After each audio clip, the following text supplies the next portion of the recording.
રામ રામ.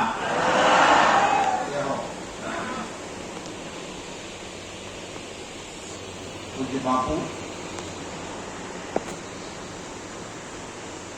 સૌ શુભજનો, મારા ગુરુજી આદરણીય શૈલભાઈ સાહેબ અમે બેઠા છે અને મારે બોલવાનું છે.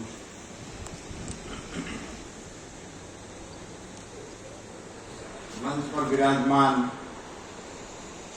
સૌ અધિકૃત વક્તાઓ,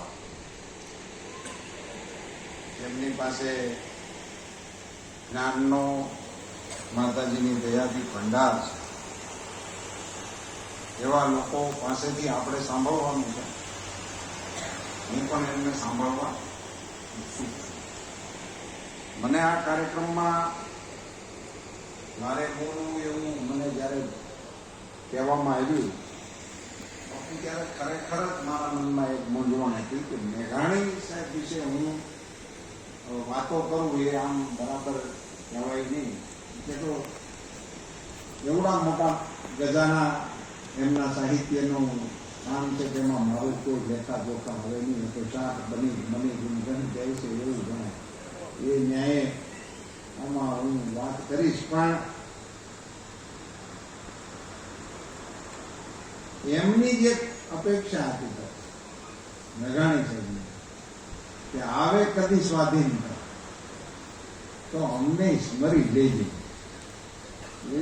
એમની જે ઈચ્છા હતી એ ઈચ્છાની પરિપૂર્તિ કરવા માટે આવડા મોટા યજ્ઞની જેમણે મનોરથ કર્યો એમના ચરણોમાં મારા વંદન.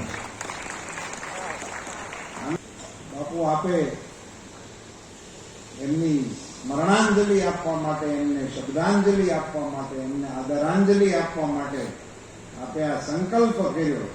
એ મેઘાણીજીની મહેચ્છાને પૂર્તિ કરવા માટેનું પગલું આપે કર્યું છે એવું ઇતિહાસને લખવું પડશે. આઝાદી પછી આપણે ઘણું બધું આમ બહુ ઝડપથી ભૂલી છે. એમાં મેઘાણીજીનો સ્વાતંત્ર્ય સંગ્રામ વાળો ભાગ છે એ આપણા ધ્યાનમાં બહુ જ ઓછો આવ્યો. અને એટલા મોટા ગજાના કવિ કે મેઘાણી નામ પડે એટલે કશું લીધો રામ, અને અનેક એવા ગીતો અને પદો છે જેનું આમ તરત જ લોકોના હૃદયમાં હિલોળા લેવા માંડે. એટલે મેઘાણીજીએ સ્વતંત્ર સેનાની તરીકે જે કામો કર્યા છે એ આપણા ધ્યાનમાં ઓછું આવ્યું છે. એટલે હું એમાંથી નાની મોટી વિગતો મારા હાથમાં આવી છે એ આપ સૌની વચ્ચે શેર કરવાની આપની અનુજ્ઞાથી હું વાત કરીશ. બાકી મેઘાણીજીની સાહિત્યિક ચર્ચાને ઉઠાવવાનું એ મારું બધું નથી, એની પાકી માહિતી છે. અમે ખેતરેથી વાડીએથી જંગલ અને ઝાડીઓથી સાગરથી ગિરિવરથી સુણી સાદ આવ્યા. અમે કંટકનો પુનિતતા પહેરી શિર પર આજ પીડિત દલિતોનું રાજ રચવાને આવ્યા.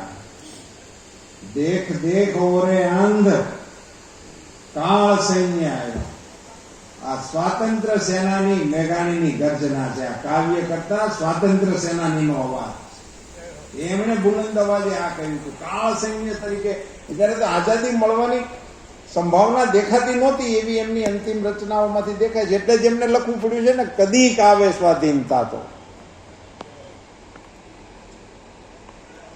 એ વખતે એમણે આ પ્રકારે ની અંદર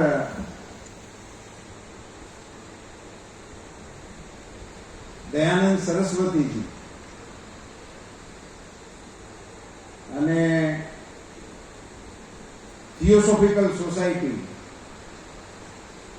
અને રામકૃષ્ણ મિશન, આ ત્રણ પરિબળો ભારતની અંદર એ વખતે પ્રભાવક હતા. ત્યારે મેઘાણીજીના જન્મની આસપાસના દિવસોમાં એને કારણે, એ પ્રભાવને કારણે મેઘાણીજીની ઉપર પણ એમની ખૂબ મોટી અસરો જોવા મળે. મેઘાણીજી તો ઘણા બધા વિસ્તારોમાં ભણ્યા. રાજકોટ, ડાઠા, પાળિયાદ, બગસરા, અમરેલી, આટલી જગ્યાએ મેઘાણી સાહેબ ભણ્યા. મેટ્રિક પાસ અમરેલીમાં થયા. અને મેઘાણી સાહેબ જે સ્કૂલમાંથી મેટ્રિક પાસ થયા એ સ્કૂલમાં થોડો સમય મારે નોકરી કરવાનો મને અવસર મળ્યો હતો.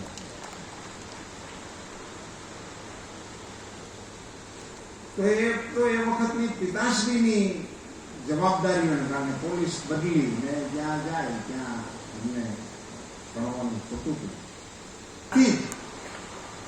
એ વખતની એમની પ્રસ્તુતિ, એ વખતે જ એમને ગાવાનો શોખ, નાટકમાં ભાગ લેવાનો શોખ અને એવી બધા કારણોસર એક પ્રકારે એ કૌવત દેખાડતા હતા.